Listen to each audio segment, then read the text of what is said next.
ladies and gentlemen, in the land of Georgia, Robert Boyce. Buzz. So it was, this is, the man with the golden voice. This is Rob Boyce, the voice of what is wrong with the right direction. Yeah. That's right. Keep your eyes on the road, your hand upon the wheel. We are in for a bumpy ride here. Moving on to Series 2, which is going to focus on the portion of my life. And by the way, I now know why I have never liked roller coasters, and that is simply because my life is one big ass roller coaster. And but it's very interesting because a lot of bad has happened, I guess you could say, from afar, but so much good has come out of it. And I am here to share that with all of you fine folks this evening. I have gotten the podcast connected with a few of the major podcast outlet channels. And I never thought, and I can't believe I'm going to say this, I never thought that I would tweet or have Instahoo or Instagram. But I actually set up I can't believe I'm saying it, a Twitter account.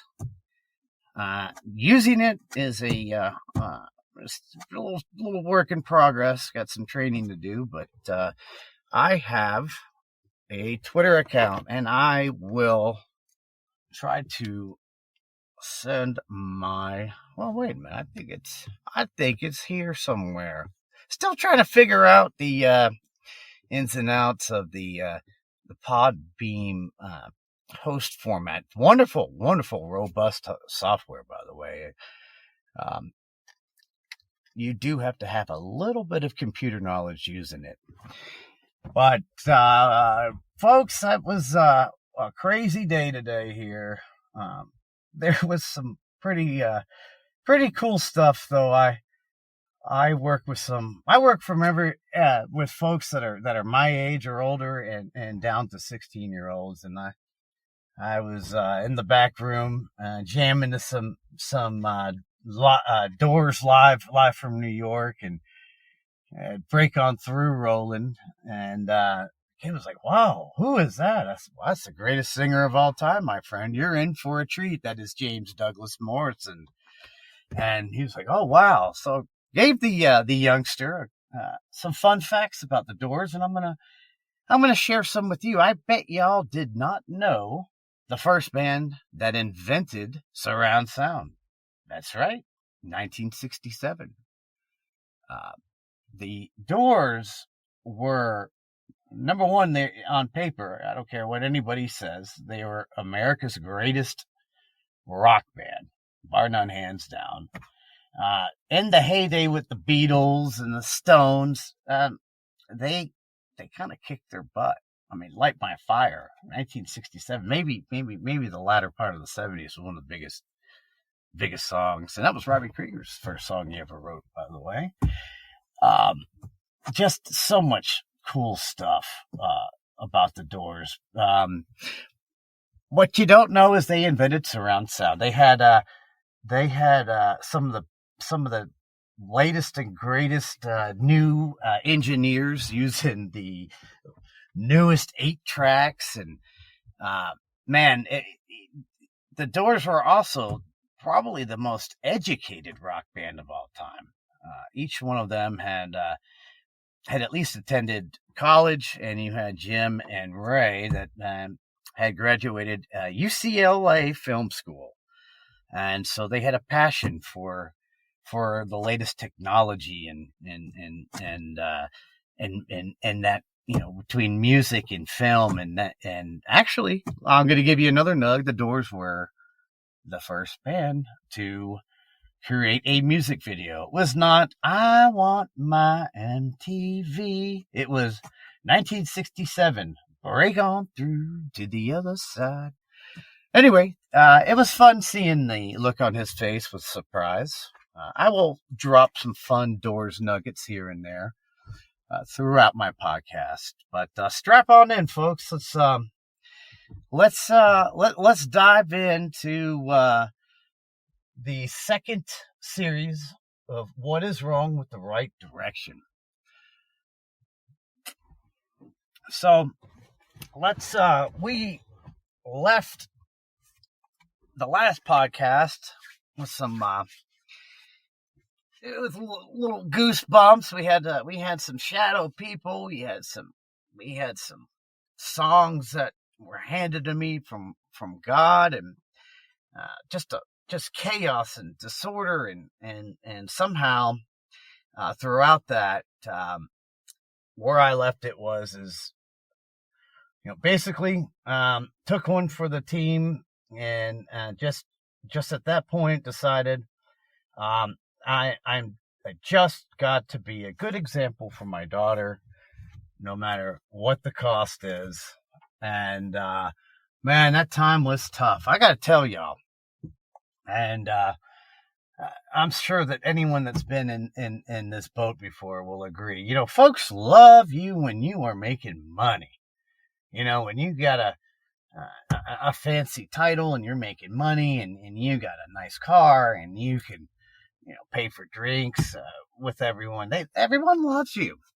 All of a sudden, crap hits the fan, and you make calls out to your friends, and all you hear is chirp, chirp. You hear the sound of silence, and it's interesting because you'll find your best friends through some of the worst times. So after I had, I guess, not gone to court and done my last stint in jail, and was a couple months away, from getting my license back. Man, you're talking about someone that like I said, I was a professional tennis player. I thought that I would make millions, and I can't wait to give you a little snapshot of I didn't make millions, but I have got some really cool stories about who I have beaten, and who, just my time getting up to the pro level. But by luck, I bounced around with the corporate world. I've always taught. I've taught tennis since I was 13, and I got lucky and got a job right out of college, getting paid about $35,000 a year to sit in the classroom and learn. Had to be a software trainer, and also because I couldn't even email at the time, I learned a little bit about what the internet was back in the old days, 1999. We partied, still partied like it was 1999. That was so fun. Y2K compatible. But I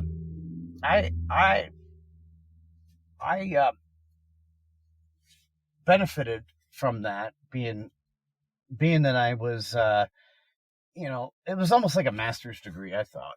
I spent 8-9 months in the classroom, and I had a job just traveling all over, training people on their cable billing software, call centers.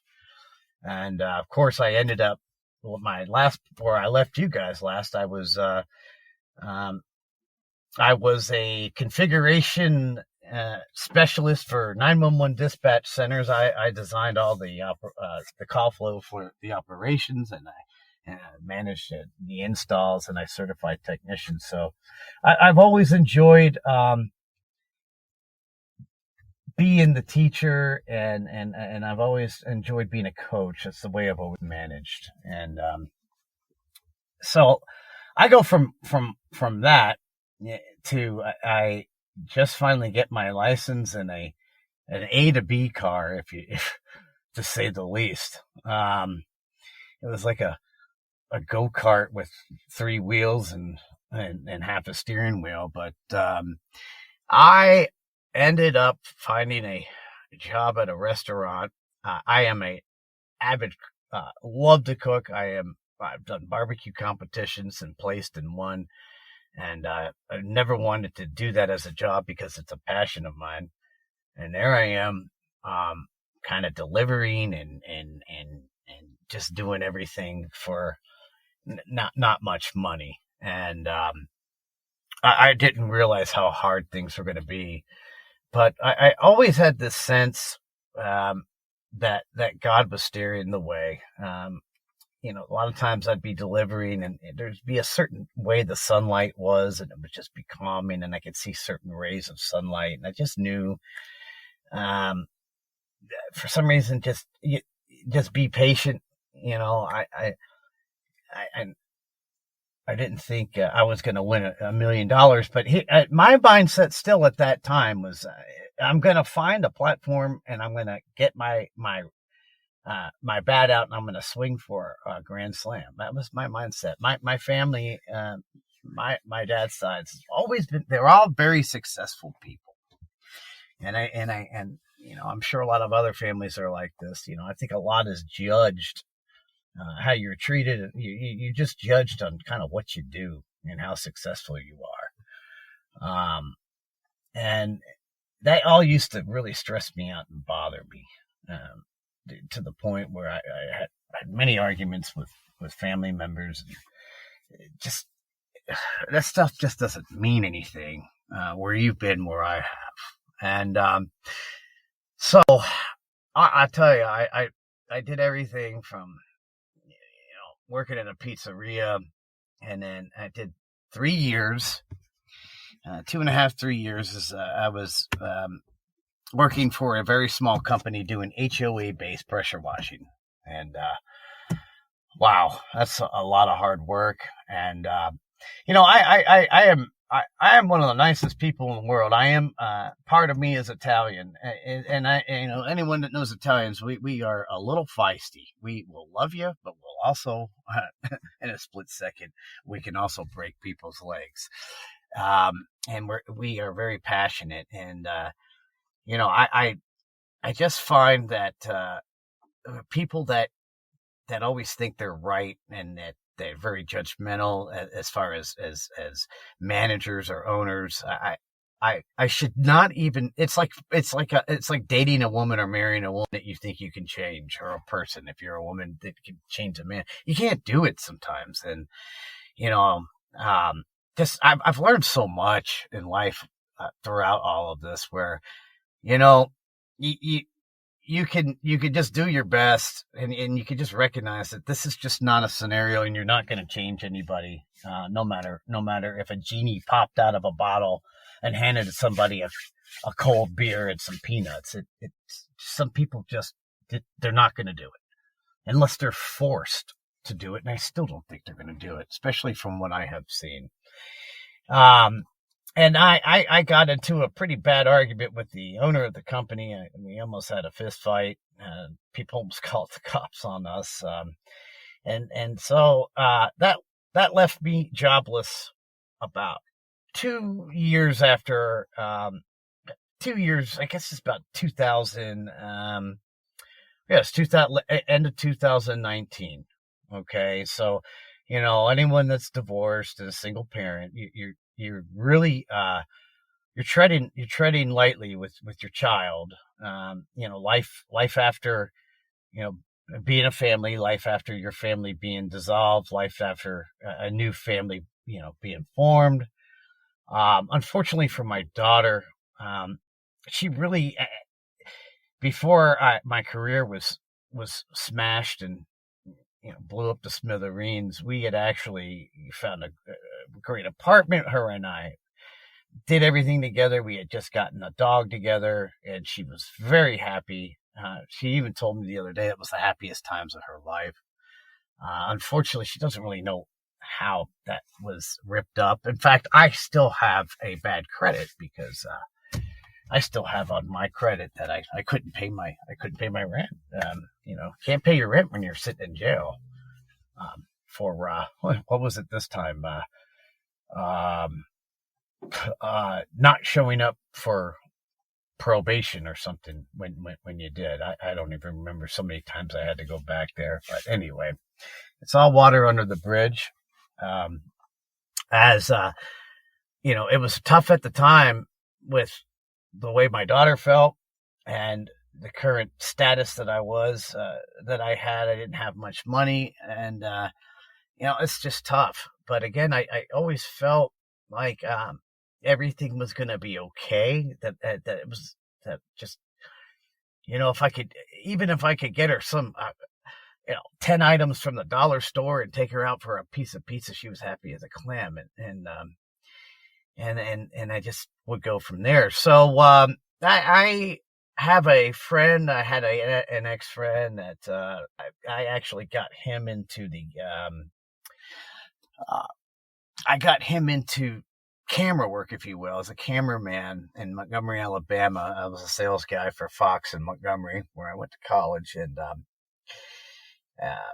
he's brilliant and he's fantastic. He's got an eye for a camera like you read about. Problem is he's as bullheaded as it comes. And, in fact, his best commercial was a Heineken commercial that I wrote at his wedding. And of course I don't have any royalties to that, and that's fine. I as a person would have given credit where credit's due and made sure, somehow compensation was split, but that's me. That's not him. But, he had a great idea. And if you just, would have, well, let me backtrack. He had a great idea. He had the state of the art equipment, drones and cameras, and we were talking, and I've been in sales half my life. I'm used to selling millions of dollars a year. I worked for my dad at the tail end in his industry, and I made quota every year of selling at least $2 million worth of either hardware, maintenance, et cetera, et cetera. And I enjoyed sales. I enjoy sales because my approach is very, very unique. I like I said previously, I don't like to sell, the next widget that's gonna, hey, if you order now in the next 20 minutes, this thing is gonna save your life and you get a T-shirt. Well, that's not me, and I'm not about a numbers guy. I really try to find a win-win, and it makes me feel good if I'm helping somebody out, and that's the way I sell, and it always seems to work. And so I decided to take a chance and basically kind of a commission only, and stay down and move down to Fayetteville. And I was kind of on a draw basis. I worked hours upon hours, and man, I tell you what, within less than 3 months, I got some great contacts. Which one I mentioned, Dave DiPietro, was Real Cool Entertainment. Can't wait to get him on. But we had so much going on, and if we all remember back to the new year of 2020, we had these these rumblings of this coronavirus. And remember the cruise, or all of a sudden everybody on the cruise had the coronavirus, and this wasn't the bird flu or mad cow disease. Where's this coming from? And no one really knew what was going to happen. And you don't ever think, it's going to be a movie like, Armageddon or Deep Impact, or, where just pure mayhem takes place, and your whole way of life is turned upside down. And, so we had gotten a studio. It was Jim and Fanny Baker's mansion, and we had so much going on. And you go from the first week of March. I love spring. We got deals coming in. We've got signings. It's now a part of when are we starting, when are we billing, and promises of contracts coming in order to get them on the schedule. And, so I'm just thinking, okay, so what color is my Ferrari going to be in about 3 months? So I want red or red. And, you got this stuff going on with Corona, and I don't know if you, for me, I just didn't put much stock in it. And March 8th comes around. I remember my friend, who he and I at this point had almost gone at each other's throat.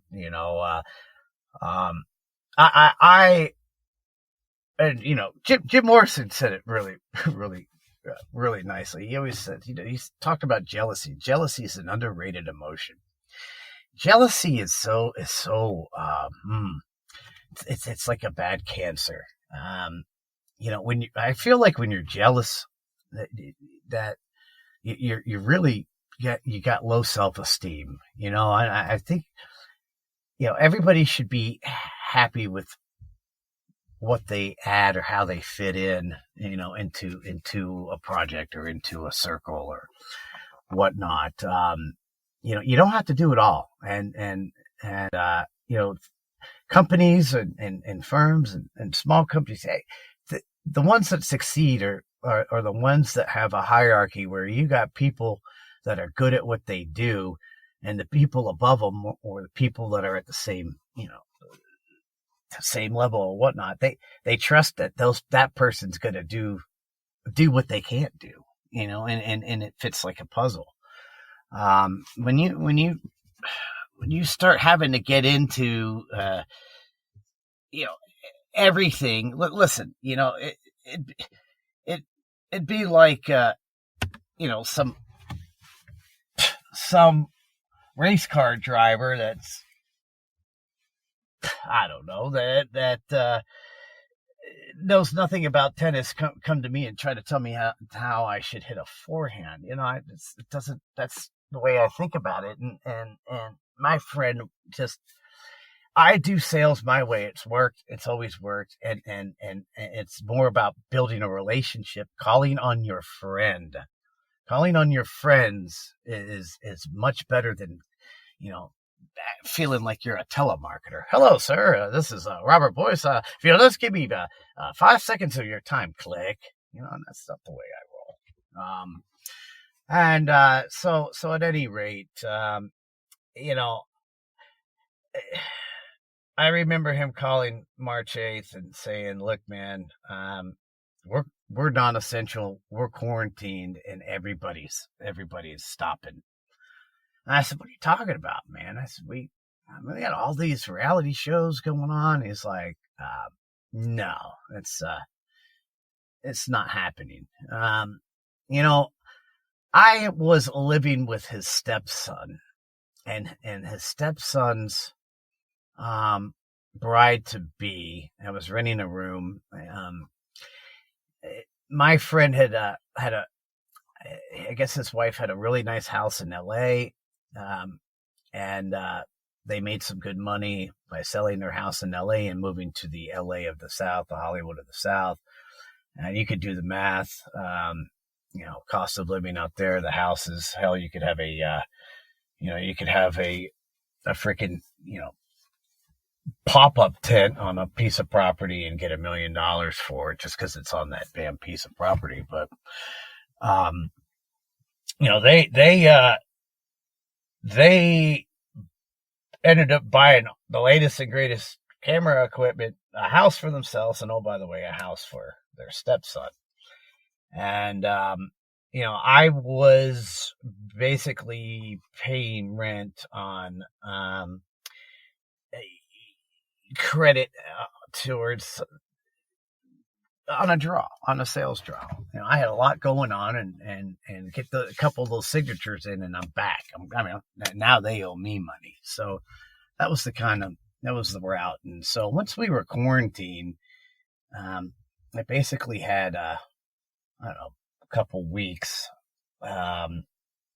a couple weeks. No, I had 2 months. That's right. I had 2 months to not only find a new job, but get a job where I could pay X amount of dollars for rent, and then also save money to find another place in Fayetteville, Georgia. And I was smart enough, right as we got quarantined. I don't know why I thought, well, I'm really tired of. I got laid off in the .com era. I went from my stable corporate job to a smaller .com company for much more money, and that lasted 2 months, and then I was out on my own and finding another job, which I took 10 steps back, and then by the time I go to another job, that same thing happens. Great idea, good potential. I'm going to hit this grand slam. And man, I have been so close to greatness and have had greatness, and just 5 seconds later, you're being carried away in a crap tornado, to the other side of the planet. So here I go, and I remember thinking, get with a store or something, get with the Kroger or something, and that way it's recession proof.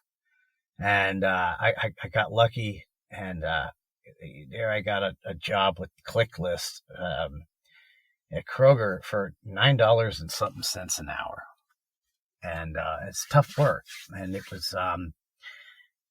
was just very scary. Here I really don't know what's going on. I'm in a whole different format, and from sales and IT and management and big titles, and I'm sitting there in ClickList, and I know nothing about retail at this time. I mean, the only thing I know about retail is where the butcher shop is, where the beer is, and the peanut butter. And I remember thinking the formula that I learned later in life, like I did in 911, is I was gonna model my corporate life like my tennis game, which is you don't have any weakness, and any part of the game your game's gonna be completely solid. I had about 8 different job titles when I worked in the 911 industry, so I figured I would quickly, I'd just go learn every department and be indispensable, and I took that approach starting out, and now I was having to get to work at 4 a.m. This was a whole new thing for me, but I did it, and during this time, I'm really getting into it with his stepson and his stepson's wife to be. I don't know if y'all remember the show Fraggle Rock. She looked just like a Fraggle. Down in Fraggle Rock. There she was nasty. I mean, she just stirred the pot. It was just so drama.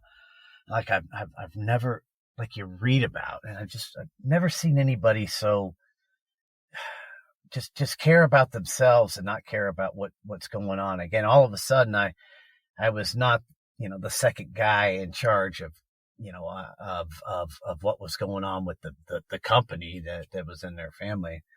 Now I was the guy with, okay, you got to go work at Kroger. Hey, we have a house that's paid for. We're not even 23 yet or 21 yet. And you're now the, basically the bum that's living, upstairs. Not to mention that I took a gamble. I took a gamble to move into Fayetteville that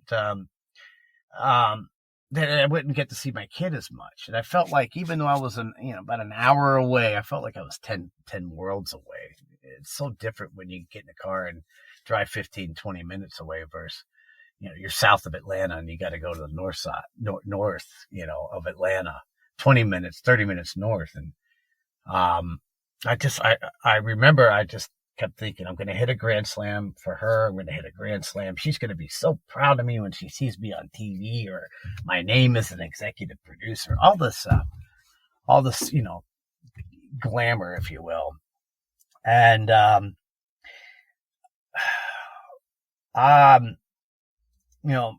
basically I have always, when things have gone well for me. When I was in the zone in tennis, man, holy crow, you couldn't touch me. But when it hits the fan, you're talking about a perfect storm that you've never seen before. And, here I'm just still getting over, the fear of falling asleep and being woken up by a sheriff to take you for another 3 weeks in jail. The whole, concept of trying to ease my daughter's pain, and you don't have a dime to your name. All of a sudden I, looked upon as just a complete failure to everyone in my family. My family members, except for my dad and my stepmom, and most of the family members. When the crap hit the fan, they jump ship, and it's sad, but it happens.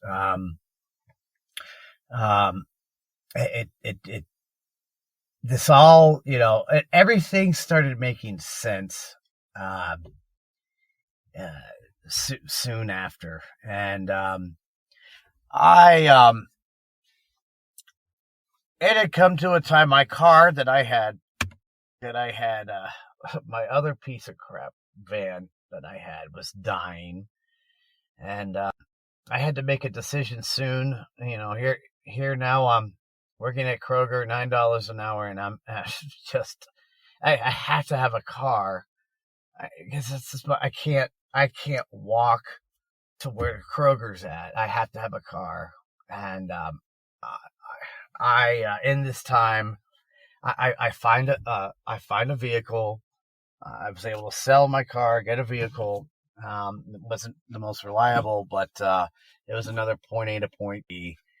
And my time is being limited. And now whatever money I had saved up kind of went to this new hunk of junk that would at least patch the problem for another couple months until, some other grand slam I would run into, that I would be able to hit another grand slam and everything would be hunky dory.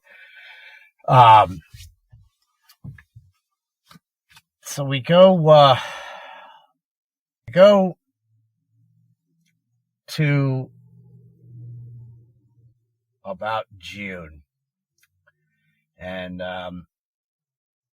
man, it is a pandemic happens, and somehow it's your fault that this didn't go right or that didn't go right. When nobody's filming any movies, no one's doing commercials. It is what it is. I had some pretty good ideas on what could be done as far as content, through maybe enticing some local talk show hosts into some ideas I had. In fact, I had got them on board, and that was another route that we were going to try to use, as well as I had gotten us into the 911 industry as well.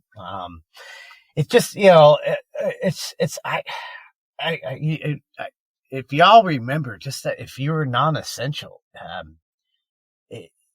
what a feeling. I mean, you talk about trying to swim in the middle of the ocean with weights on it. It's indescribable. Yeah, really. It really is. And I had another huge fight with my friend and his stepson, and so I had to be out, and one of the ladies that I worked with at Kroger said that I could live with her and pay X amount to live with her for at least a month and a half until I got on my feet again. And I was just ecstatic about that. This is now June. I'm working a lot by this time. I am working and I'm doing, I'm doing things and and do things like I go about it like I'm still 18 years old. I didn't realize I didn't stop and think, well, Rob, you're 44 years old doing this, like you're doing it as an 18-year-old. And, boy, that taught me a lesson. But, I remember I still had a couple days. I was at the top of a 3-story house. I had a lot of my belongings that I trekked with me, as I floated around from Airbnb to house to whatever. And it was all up at the top of the house, including my bed and big bed. And I remember my friend calling me up and said, well, I know you were going to be out on Thursday, but I need you out today after work. Well, today after work. Okay. It's one of the hottest days of the year. I've been sweating. And so I long story short, I never got affected by the heat playing tennis in Atlanta, Georgia. The hotter it was, the better I played, the more I thrived. And, I always, I guess felt like I was Superman. And, I had so much on my mind. I get almost, in tunnel vision and autopilot. There's so much on my mind that I'm working hard. I'm not drinking any water. And, I really don't have any friends down there. And so, I'm going to move myself out of the place that took 3 of us to move me in. His stepson, my friend, and me. And of course, me being, I don't want to piss anyone off. I go after work and I start moving my stuff. And I remember his stepson looking at me as I'm dragging down all this heavy stuff, just looking at me.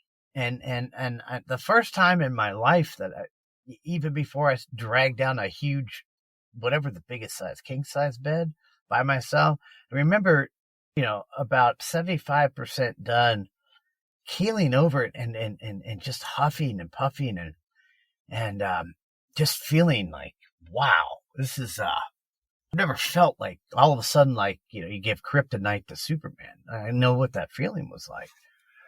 And I remember him just looking at me like, hurry up because, oh, that's right. His future in-laws were coming 2 days early. So therefore I had to go and nobody was there to help me get my stuff. And by the way, I'm moving my stuff now into to this lady's house. Well, guess what, folks? Her roommate had just left and abandoned all her stuff in the room. So as I'm moving my stuff, I'm having to move this other person's stuff out in a house that is the hottest day of the year, the hottest week of the year. The house's AC breaks. And in fact, the if you got any water, and I'm poor, I can't even really buy any bottled water. The water's warm. So I'm sweating at the job. I'm dying and taking all of this stuff down by myself, and then I'm driving and then clearing out the room and moving that stuff. And I started really kind of going downhill. This is where I started suffering a heat stroke, and I had no idea. And so the nice people that my friend and his stepson were, that I think I had they extended my stay for a couple more hours, um, and and and I remember just being just exhausted, and I had to take that big bed down, all the way down. I'm taking this big, huge bed down by myself, and I'm watching his son just look at me, and I get to the house where I'm staying at, and I'm sweating. It's hot. It's miserable, and I get up for work, and I'm sweating. I am going downhill. I mean, my fellow coworkers. I remember I started almost passing out, and they took me in the cooler, and I said, "No, I'm fine. I was a professional athlete. Everyone else had heat strokes. I didn't, but and I tried to tough it out, and so there's the perfect storm. I now have worked, and I'm now at my new place, moving out the rest of this other girl stuff, and still just sweating. I'm not replenishing. I'm way downhill. I mean, I needed really 2 days just to hydrate. I had no idea. I start cramping. I am dizzy. I don't really even equate. I don't know what's going on at this point. I'm thinking this will pass, and all I wanted to do was just get everything done so I could just relax. So I was rushing, and I was in such pain, cramping. Now this is going on the second day. It's the middle of the night, and it's hot, and I'm cramping. I'm in so much pain, and I ended up walking outside to walk off the cramps.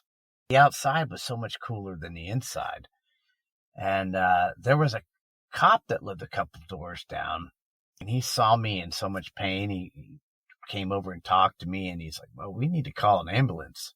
I said, No. And he's like, "No." And he checked my eyes. He's like, "Dude, you don't look right.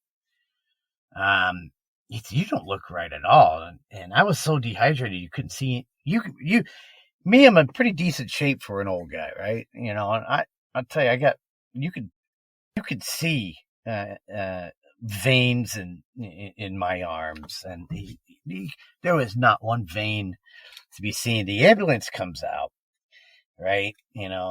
And I didn't ask for this, but I'm really at a heat stroke, a pretty bad heat stroke here, and I'm not putting two and two together.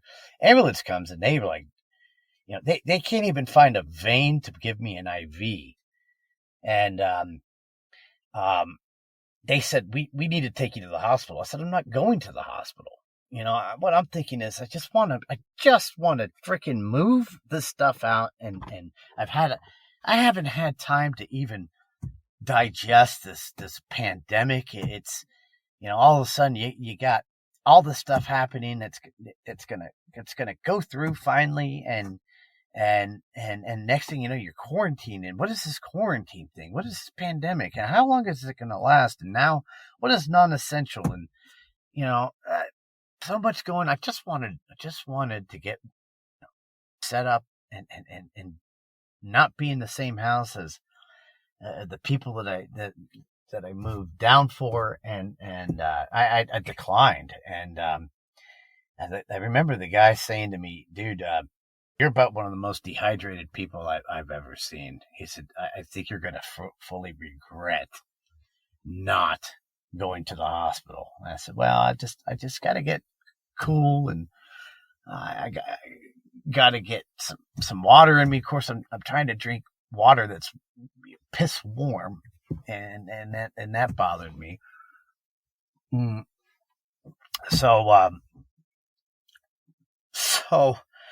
we fast forward to the next morning, and folks, I couldn't afford to take any time off of work, and I was in such bad shape. I was so cramped. Um, I went in for a little bit, and they sent me home. And at the same time, the lady that I'm staying with, well, guys, her come to find out, her house was not technically her house. Her daddy had bought her house for her. Her daddy pays the mortgage, and guess what daddy's rules were? I had no intention of doing anything. The lady was a single mom, very nice lady. I had no intention of doing anything, but the father was a very protective father, and his rule was there's absolutely no, she could have any female roommate, but absolutely no males.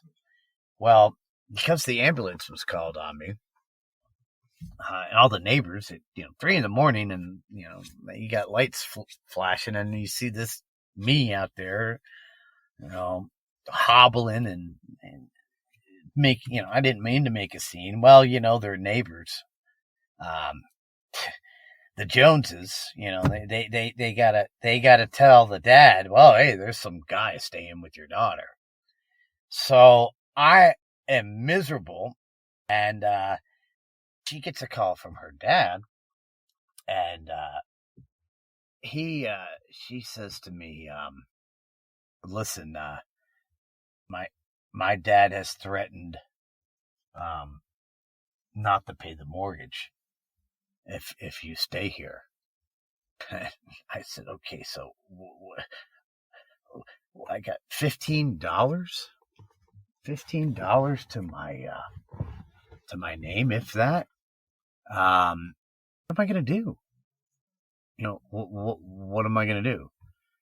And I had to now I have to repack up my stuff, and I am, folks, I'm going downhill. I mean, I'm at the point where, I remember watching Naked and Afraid. I binged on Naked and Afraid a lot right before the pandemic. I remember them being in such bad shape, when they didn't get enough water or enough food. In fact, I was so dehydrated I didn't eat much. That I'm kind of, I'm starting to kind of lose it mentally. And I had no place to go. And I remember I had fished a couple ponds. The one thing I did,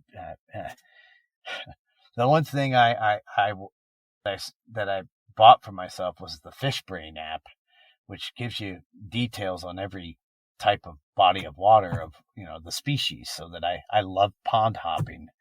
There's just something about it. So there's a couple ponds that were in some undisclosed locations and a little bit private that I figured, okay, I could probably get away with going over there and camping out for the night and just trying to get right, and then going from there. But now you've got me. This is basically almost 3 days from working and moving all of this stuff out, moving 2 people out, basically myself, her roommate, her roommate's stuff. And, now I'm having to repack everything back. And I am in so much pain at this time. I get everything packed up. I get in the truck. I don't even have money to stop for water. I had enough money for gas. And I remember it was almost like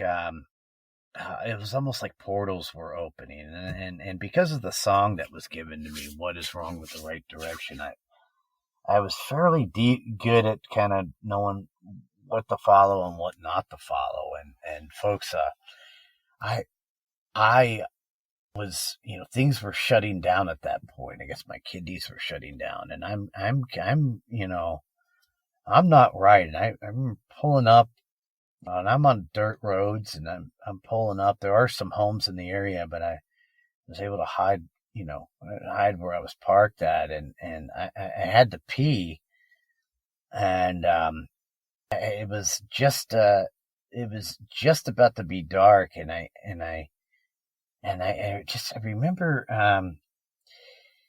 remember some similar things to when I saw the portal showing years before, and so I go 10 feet into the woods to go pee, and at this point things are just going downhill for me, and I literally, ladies and gentlemen, walking 10 feet from the car, and in the trees, I couldn't find my car.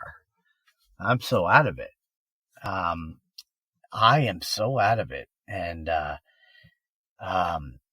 I at this point, I pee, and it's dark out. I can barely walk. I keep cramping. I have no water. Now I can't find my car. And, I remember, I remember just, it almost seemed like I was following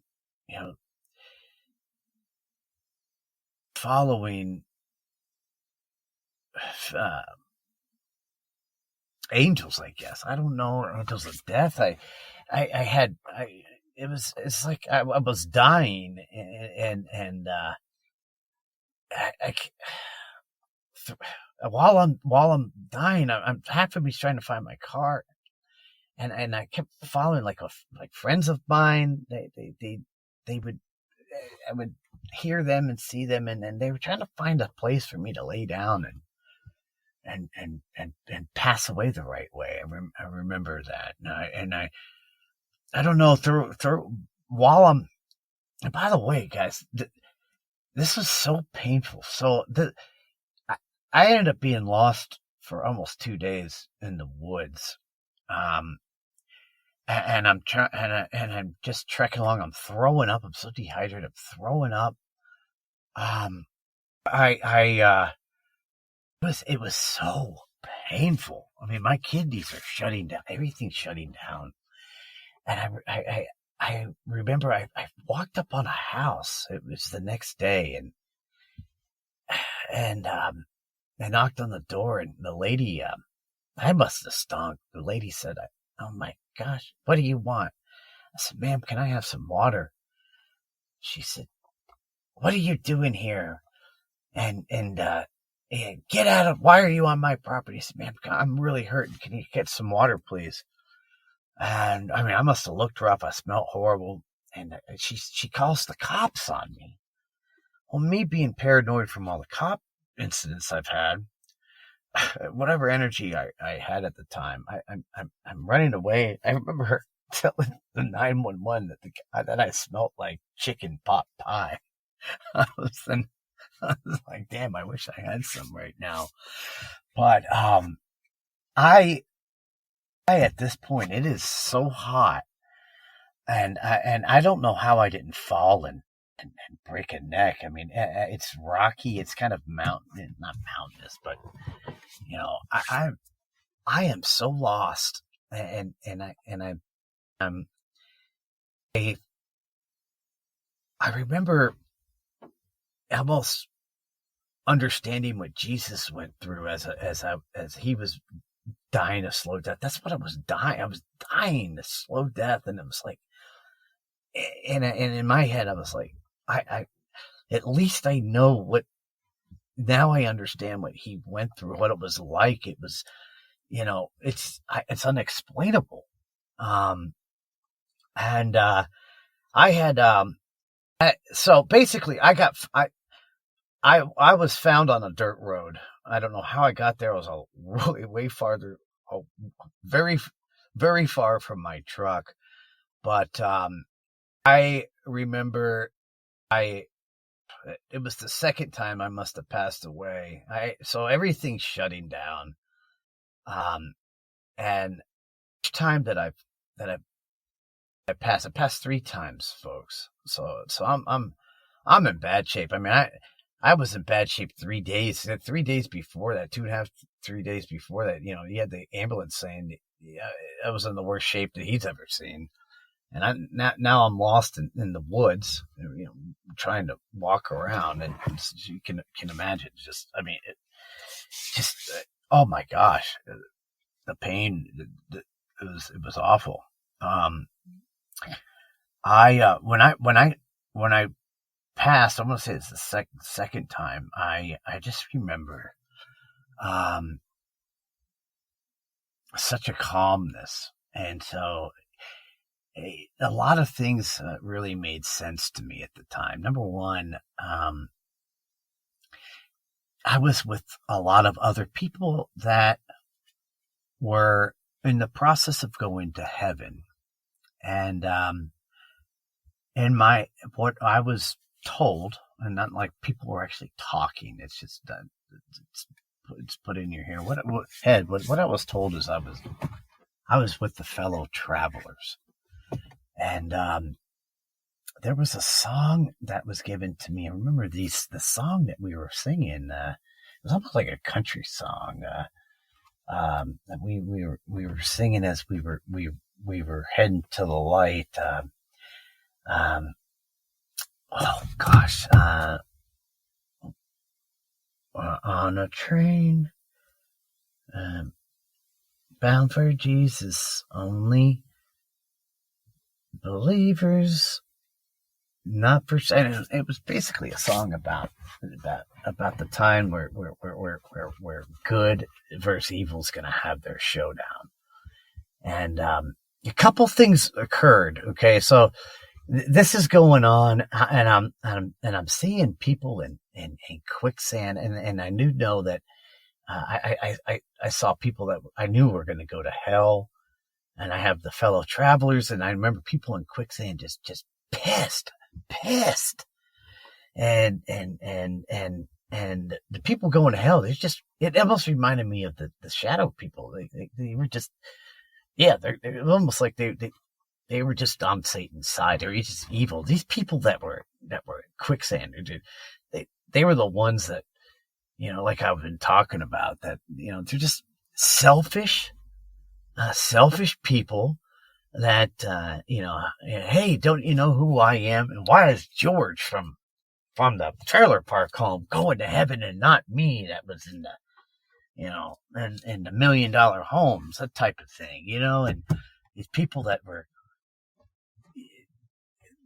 just jerks to everybody. You get these people that go to a store or something, and then they're just, they're just selfish, and they're just rude, and, but yet they'll go and, on Sunday, and they'll have their hands out to the Lord, and act like they're so, moved by the music, and, so dramatic, and meanwhile they're just complete asses, and they have nothing in their soul but, fakeness, but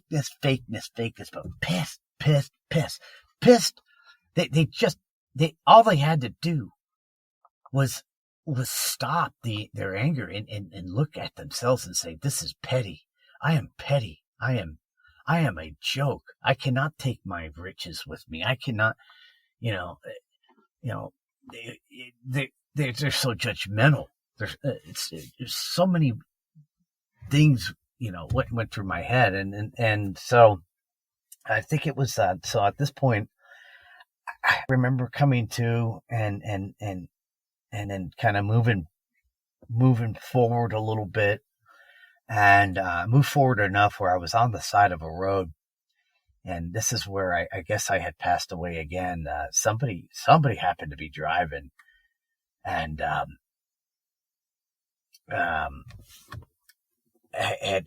picked me up and brought me to the hospital where they had to revive me. But as I'm crossing back, I'm back in with the fellow travelers, and you got the guys in the quicksand just angry. You had people going to hell, and then you had the ghosts who were more selfish than the idiots in the quicksand, because they were so consumed. These people are so consumed.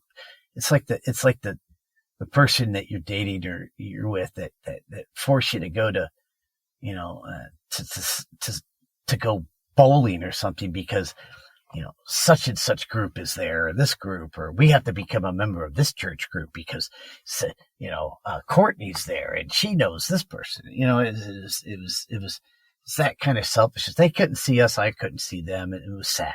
It was sad. They were ghosts. And, and it's so simple. I mean, but it's so complicated for people when you could accept, God's love and accept kind of the rules. There's good and evil. Get rid of the what's in between, the gray. Don't hang your hat on that. Hey, Mr. Judgmental person. That's really my job. Can you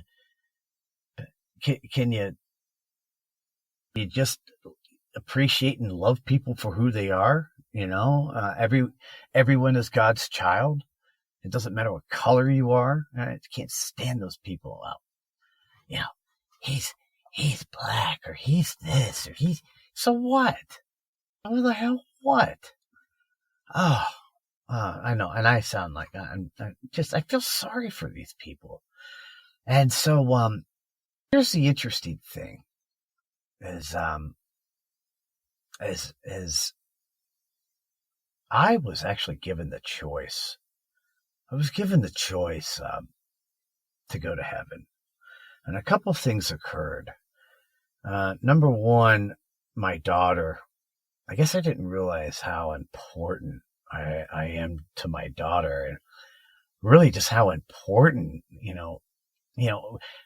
you have a mother and a father for a reason. A mother has specific roles and fills specific voids that a father, no matter how loving, just can't do, and vice versa. And boy, oh boy, when a child is lacking one or the other, it's a very unbalanced part of nature. But my daughter was calling for me, and I had the choice. And number two, what was given to me was something that I never thought that I would get, and something that I never would have thought made so much sense was, hey, Mr. Grand Slam guy, Mr. Professional Athlete, just go to Kroger. Just go to Kroger. Just go to Kroger and have a simpler life. Go to Kroger and learn it.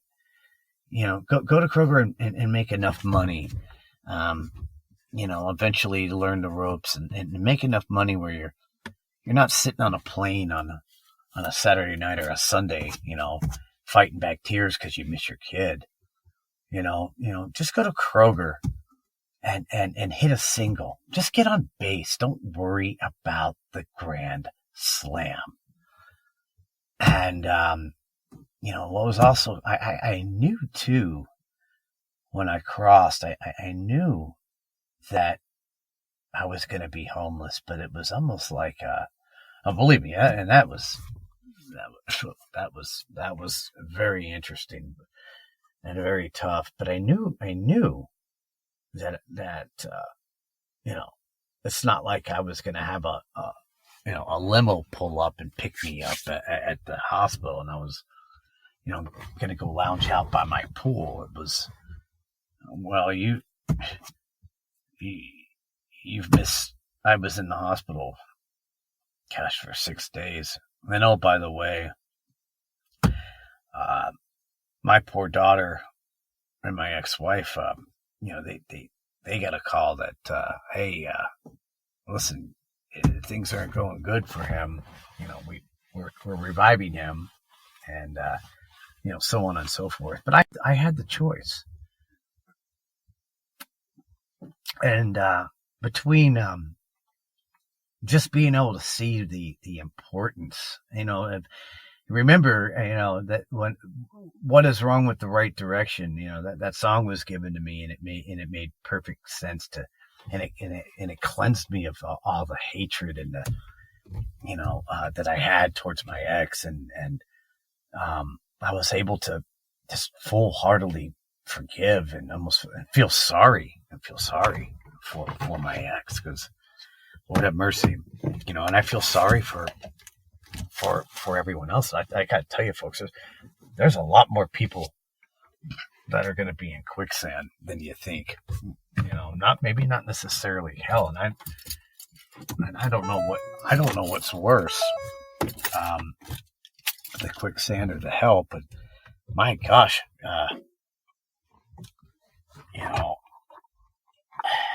you gotta accept. You gotta accept, who you are, and good versus and right and wrong, and hey, if you hung your hat in the gray, then it's fine. Acknowledge it.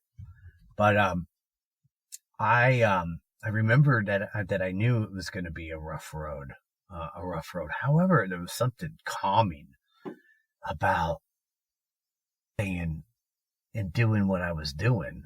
It was something that was so obvious. Sometimes things are so obvious you can't see it.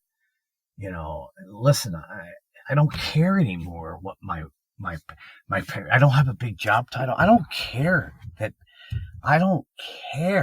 what people think. I don't care what anyone else thinks. And that's so, there's such an emphasis on that. Well, I'm not dating him because, he's a produce, clerk or produce manager, or, not Steven, who is, VP of the director of, engineering productions, whatever the hell it is. But, there's such an emphasis on a title and a worth and a class and a system. And, there's none of that going to heaven. There's none of that. It just doesn't exist. But I'm going to tell you something else, folks. I think a lot of people think when you die and you go to heaven, you're getting fed, whatever food you've ever wanted. I'm getting steaks handed to me by dancing cheerleaders and kegs of beer, and you have the happiest buzz all the way. Listen, I was also told that I'm one of God's soldiers, and there's I don't think the work certainly doesn't stop just because you died in heaven. Heaven is, I feel like that there is some kind of major battle going on. It's something, that there's a lot of work to be done. Once you get into that world. Now, heaven obviously it's so calming and so peaceful, and gosh, it was a hard decision for me to make. It was, how nice after you've been struggling like you've been struggling, and you just go. Plus the pain of your kidneys completely shutting down. I had, it took like 3 or 4 hours after I was in the hospital for my kidneys to be at 4%. Everything, I was done. And yeah, thanks, by the way, Mr. My friend's stepson. Thanks for, helping me with the bed down there and, bringing it 3 stories. As you see me keeled over and huffing and puffing, that's when I started going downhill. But you know what? I feel sorry for these people, folks. I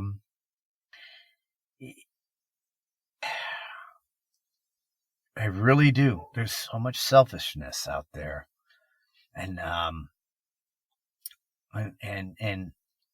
not enough just doing the right thing. Or if I didn't do the right thing, kind of saying, "Hey, my bad.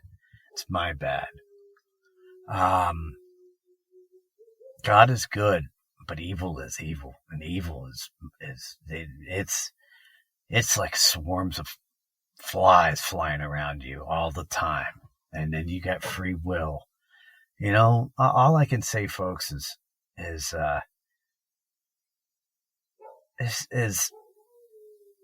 open your heart.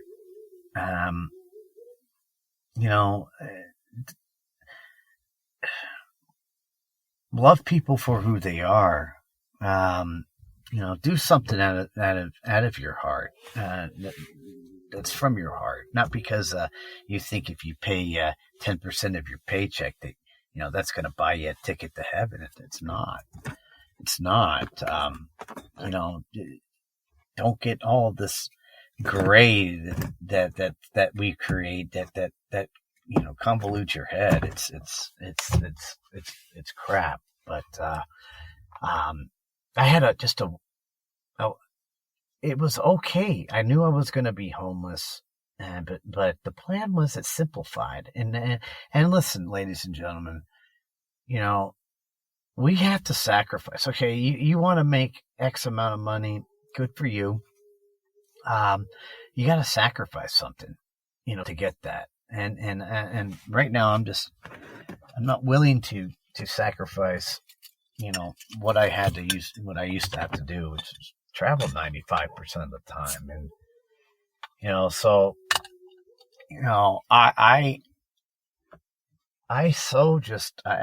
I'm determined to doing this podcast to just get a good group of people network together. As I've witnessed being a store manager, for my company and with Kroger, as a witness, just, most of the time a bunch of damn idiots, but throughout all the bad, just some great people. In fact, I've got a potential guest that I'm going to have on that he's kind of in a similar situation. In fact, he's working for Kroger, sleeping in his car. And he's got his story and I'd like to have him on the show. But, so I have posted, I got some video when I got out of the hospital. I said, well, let's make the best of it. I'm going to document everything. And I did. I was living, there was a patch of land that was behind Kroger, and I was behind receiving, which was behind the dumpster, by the way. And I set up, I borrowed a lot of tarps that the banana cases used to come in into receiving. But I posted some of the video. I got a lot of video. And I posted a couple things from what I call being homeless and afraid. It is something. It's something. Oh man, living out in the woods. I thank God I'm a MacGyver with a grill and smoker, and it was great that I had gotten friends with all the meat guys, and then started working for the meat department and the produce department because I was the best fed homeless guy, and I made my own grill. Again, I watched way too much Naked and Afraid. I created a boma so I would. Somebody could see me. I didn't want anybody to see me and then try to kick me out. That was like the only thing I had was a little patch of land. I had made a little shelter. I had a pit area for my grill and where I would eat. And I had an area where I would use the restroom. It was kind of sad after a couple weeks working at Kroger. You don't get any phone calls if someone needs you to come in. You get a knock on the tree. Hey, Rob, you want that second shift? Come on over. I had to. I had no phone service, so I also had to be close enough to the internet at Kroger, and also close enough to be able to charge my phones at Kroger, because I want to be able to talk to my daughter. But going back to the hospital real quick, it was when I talked to my ex-wife and I talked to my kid. I told my daughter, and she understood perfectly. I told her, so happy to hear from you. And I said, Jenna, I told her the plan. I said, the plan is that I'm just gonna work for Kroger, and I'm just gonna become a manager and make decent amount of money. Nothing. I don't need to be a millionaire. And so I told her that it's going to take about 5 or 6 months where I learn everything. And at that point, I said, sweetie, I can then go up, to one of our Krogers and find a management position, and then be able to, afford better things and move into a house. And she was okay with that. And in fact, she was pretty relieved. She was so relieved, number one, that I was alive. Number two, that, she wouldn't have to sit in my suitcase like she did when she was 2, 3, and 4, because I was traveling. It was so cool because, 6 months basically to the day, I was now really well versed and learned all of the departments and worked all of the departments at Kroger. And her and I picked her up. By the way, I had to be really choosy whenever I drove up to Atlanta, past Atlanta, because my vehicle that I had bought was breaking down at the same time. So this thing was an absolute disaster. Her and I was ready. I was ready to talk the talk with other managers, and her and I literally went to I told her, "Hey, sweetie, let's run over to a couple of the Krogers and let's get Daddy a new management position." And we went right over Kroger that we used to shop at, which is closer to her house, and sure as anything, her and I walked in, asked to speak to the manager, and basically got hired on the spot. She came in the room. He did an interview, and there she was.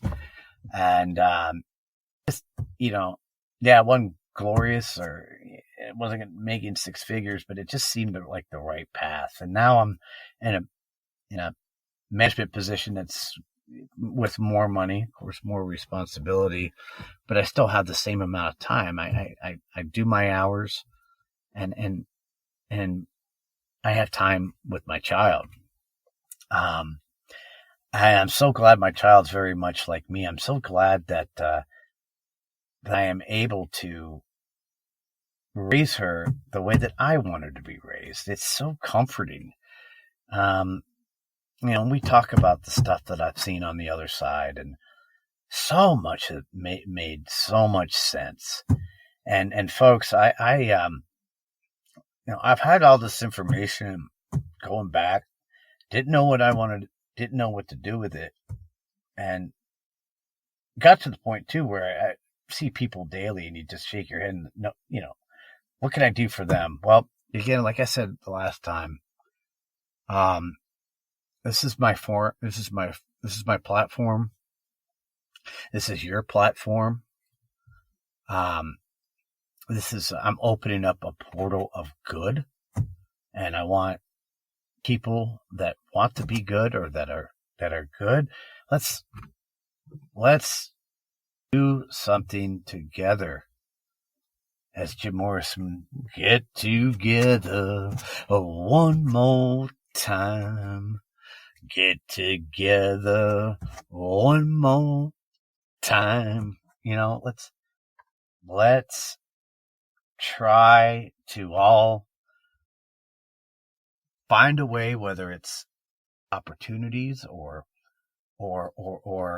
just somebody to listen to, or just an answer to whether you have a breath mint that you can hand to somebody because you feel like they're breasting something. The bridge is built. Let's just continue momentum in the right direction, because I am so tired of seeing this all the selfishness. And for me, it's even worse because I know, they're going to be the idiots in the quicksand, pissed off at everyone, waving their arms in the air, just like they do it at a store because a receipt didn't print out in the right fashion, or stupid, just petty stuff. Life is too short.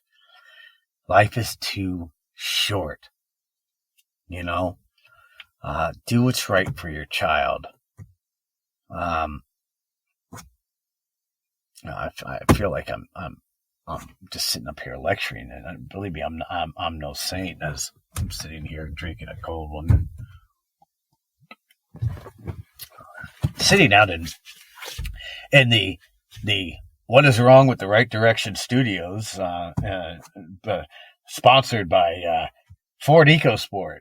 That's right here in the driveway. I don't know, the acoustics sound good, but I don't know. I feel like between calling from God, I've been very patient. When to do anything with this, and the fact, and then mixture of seeing that documentary on those shadow things. And by the way, if anybody has information on that, I certainly would like to know, what you thought of the pictures. I put out my email, which is rwbthertdirection23@gmail.com. Let me find my new Twitter account. Hold on as I log on my phone. If anybody wants to be a guest on the show,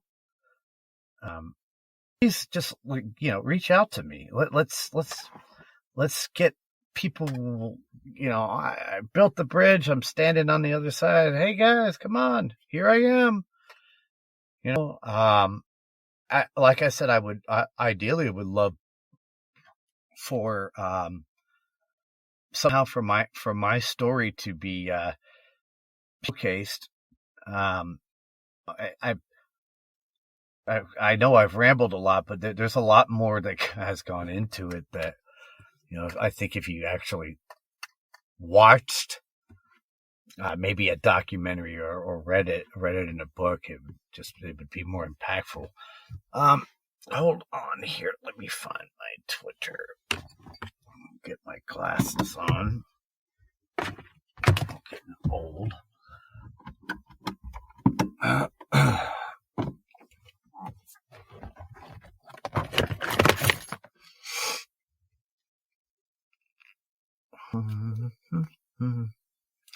Okay, so you can, I guess, tweet me. I can't believe I'm saying this. Tweet. What is a tweet? Let's see. All right, so it is RWB at RWB75308479. So on my notes here, where I can send this on this live one, I'll probably post this on the website, my Podbean website, which also is http://RWB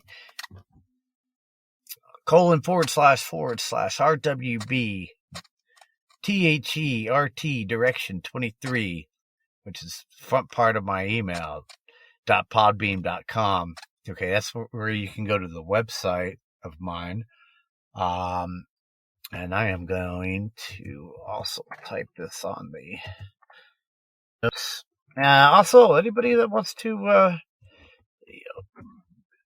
like I said, be a guest, get any ideas, this is an open platform. There is no toll on this bridge of opening up portals of good.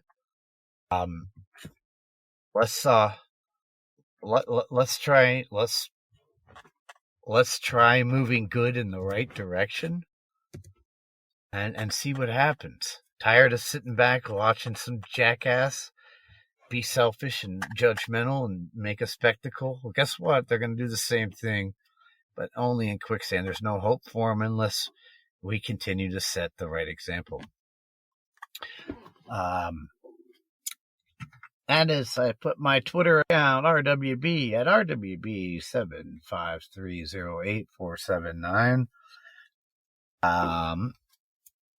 Ladies and gentlemen, I hope everyone is well. I hope to hear from you guys soon. So I am going to you guys this evening. I will do the last portion of my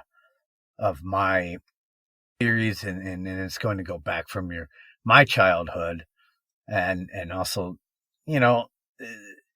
getting to become a professional tennis player. I'm not going to go too far in depth, but I do want to share a couple cool stories about that, and I'm hoping and in between that process that I get to hear from you guys out there, and that we can start getting some kind of an idea of this thing transform and take shape.